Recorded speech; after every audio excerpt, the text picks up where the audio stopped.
SBS data collection GUI. Double click on the SBS data collection GUI shortcut on the desktop. This brings up a program that connects to the sensors that are on the die over here. You'll see the color of the sensors change, usually from red to blue.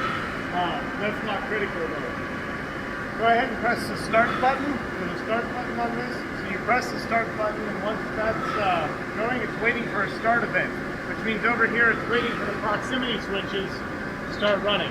So when I jog this, you see that proximity switch.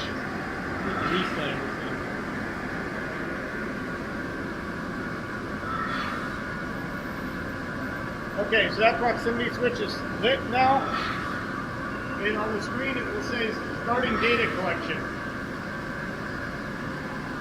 So once it hits that top proximity switch, you're going to see starting data collection over here. The second proximity switch, as soon as it hits the second switch, it stops the data collection.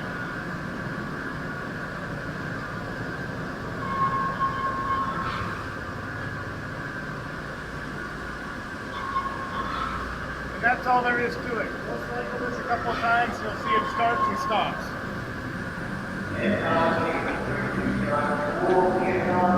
So it's taking data sets from each roll.